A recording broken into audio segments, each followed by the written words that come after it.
Live from our 7 Tasmania studios, your nightly news with Kim Miller begins now. Good evening. First tonight, we have new details about the man who drowned at Carlton Beach yesterday. He's believed to be the father of the 4 children he was trying to rescue. The community is still coming to terms with the tragedy as beachgoers are urged to swim between the flags.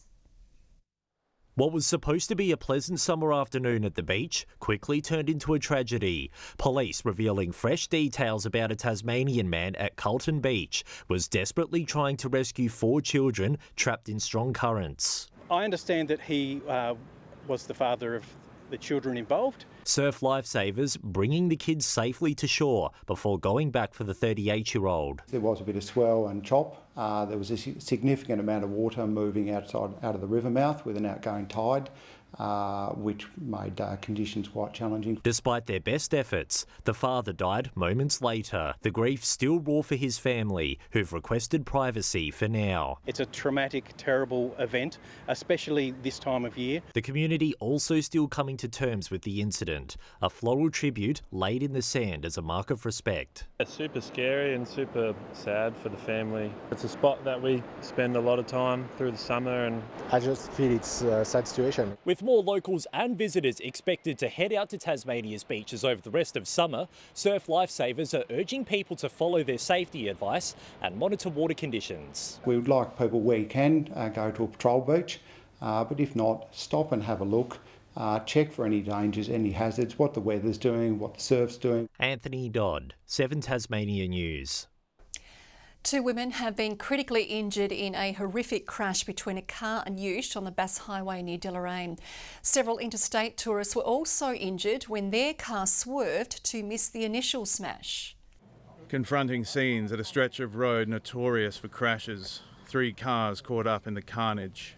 The Hilux was travelling on the Bass Highway towards Deloraine and collided with the white Volkswagen.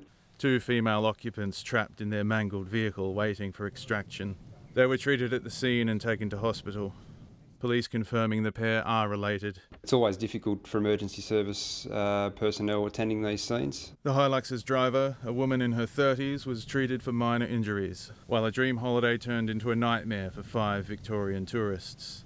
Their car swerving off the road to avoid the carnage. 3 of the 5 tourists were treated for minor injuries, but nothing life-threatening. The Bass Highway near Elizabethtown remained closed for most of the afternoon as crash scene examiners searched for clues. At this time, investigations are ongoing in relation to the cause of the crash. Police urging road users to drive responsibly as they continue high visibility patrols targeting dangerous behaviour on our roads. Emergency services are busier at this time of year over the festive season, so that's why police are out in force. Tom Crosby, 7 Tasmania News. As the Sydney Hobart yacht race draws to a close, the provisional overall winner has been named. Celestial V70 taking home the Tattersall Cup as competitors continue to mourn the deaths of 2 sailors. Hobart born and raised, Alex Nolan is no stranger to the Sydney Hobart yacht race, having competed in it 18 times. But this year was a little different. Well, it's the first time I've won it. So that's a pretty good result. The boat he was navigating on earning overall honours, finishing the gruelling 628 nautical mile race on handicap in 1 day, 16 hours and 10 minutes. It was an incredible team we had and just an honour of sailing with those guys. The crew optimistic as they sailed down the Derwent, welcomed in by a spectacular sunrise. Quietly confident, not wanting to get too excited, but yeah, we felt pretty comfortable that we had it wrapped up. The 70-foot yacht proving well equipped to handle the rough weather. I don't think it's the toughest I've been through, but it was certainly pretty intense. You know, we obviously had a boat that was ideal for the conditions were ideal for the boat, and it gave us what is an historic win on time. As crowds still line the Hobart waterfront, celebrations have taken a sombre turn. Celestial's owner and skipper using his victory speech to pay tribute to the 2 sailors who lost their lives. Our hearts go out to the families and friends of Nick Smith and Roy Quaden, and the crews of Flying Fish Actros and bowline. An inquiry into the deaths is underway, with a special memorial set to take place at Constitution Dock at 11:30 tomorrow morning. Lily Thompson, 7 Tasmania News.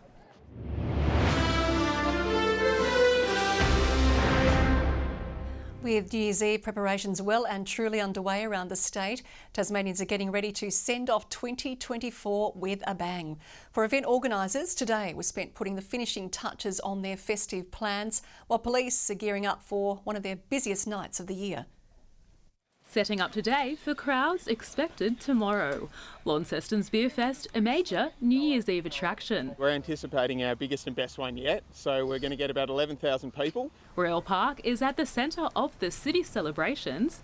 There'll be live music, fun and fireworks for kids. It's advertised as an evening of indulgence, but police are urging against overindulgence. So you don't start 2025 with a mistake you'll live to regret. We want everyone to have a good night and enjoy themselves, but not at the expense of anybody else. Officers will be out in force across the state targeting antisocial behaviour and drink and drug driving. We've already had far too many serious and fatal crashes this year, and we don't want to start the new year in a similar fashion. In Hobart, where people are expected to flock to the waterfront, it's already a sellout at the Taste of Summer Festival.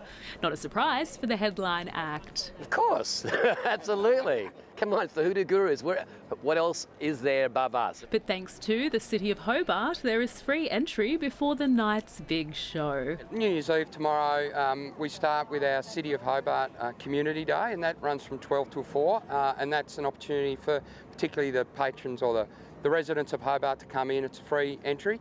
And experience everything that the Taste has. But the message is be safe and respectful. Police warn they'll be patrolling crowds, highways and rural areas to help ensure a safe end to the year. Stacey Eldridge, 7 Tasmania News. Well, she's done it. A cyclist at one of our local carnivals has broken the 1,000-metre penny farthing world record. But the Australian champion isn't finished yet, set to make high wheel history again tomorrow.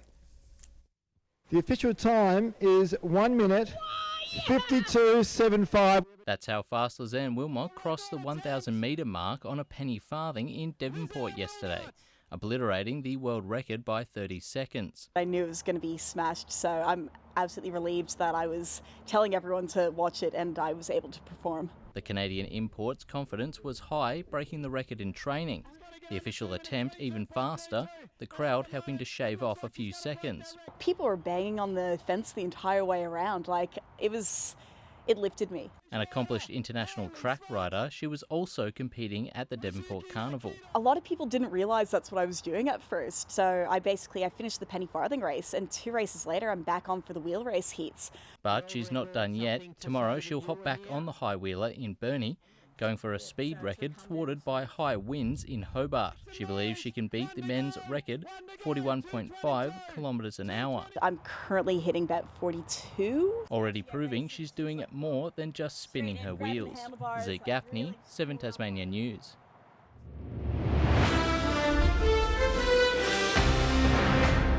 Retired Australian wicketkeeper Matthew Wade could potentially make his return to Big Bash cricket. The Hurricanes veteran just awaiting the all clear from medical staff after a calf injury forced a stint on the sidelines. With 2 consecutive wins under their belt, the Canes say they're itching to return to the field as they head into a run of home games. We've got the afternoon game now for New Year's, which we're hoping we get a big crowd to, and then we got another home game again a few days after that. So if we get back-to-back wins there, we're going to put ourselves in a real good spot going to the back end of the tournament. The Canes take on the Sydney Sixers at Ninja Stadium on Wednesday. Tasmanians have made a clean sweep of the major running titles at Devonport Carnival. Grindelwald's Rebecca von Zemensky winning the women's gift, taking home $2,400. Burnie's Adam French had come from behind victory with the men in 3 place getters, ending up on the ground after diving for the tape. Adam French coming late, Jaden Crawford, Adam French, JB Westcombe, oh what a rough final! Oh, who can pick it? Both wheel races went to international riders from New Zealand and Japan. The series continues in Burnie tomorrow and St Helens next month. Good evening. Hobart 24 degrees today, Launceston 21, Devonport and Burnie 19. Our top today was 26 at Fingal and Bushy Park. St Helens and Friendly Beaches reached 25. Grove 23, King and Flinders Islands 21 today, Lowhead 20 and Strawn 19. Overcast conditions with a mixture of low and high cloud over Tasmania.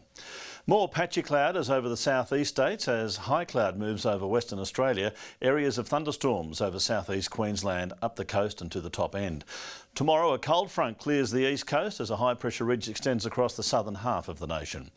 Winds becoming 10 to 20 knot west-northwesterlies during the day tomorrow, but east-northeasterly over the east coast. Hobart tomorrow, a top of 22 degrees, another nice day for the taste, 20 for Adventure Bay, Tarraleah partly cloudy and 20. Launceston tomorrow, 25 degrees and mostly sunny for Devonport, 21 the top and the same for Bridport. Burnie expecting a high of 22, partly cloudy for Strawn, 19 the maximum, 18 for Marrawar, and for St Helens a top of 20 and a possible shower, partly cloudy though for Swansea, 21 the maximum, Whitemark a sunny 21 degrees. On New Year's Day, showers developing over the west and south, extending across the state in the afternoon. Fine on Thursday apart from a light shower over the west and south, and on Friday fine with light winds and afternoon sea breezes. Sunny and hot in Perth tomorrow, sunny and 30 in Adelaide, early cloud over Melbourne, partly cloudy in Sydney and a shower or two forecast for Brisbane. Okay at the moment, bit of cloud about, but 19 in Hobart, 18 right now in Launceston, partly cloudy in Devonport and 18 degrees. Had a story earlier tonight, Kim, people thinking about their New Year's resolution, so I've done the same. Next year I'm going to try to be less condescending to people. Condescending, Kim, that means talking down to someone. You definitely need to improve on being nicer to your colleagues. That is all your news for now. Thanks for joining us. Good night, everyone.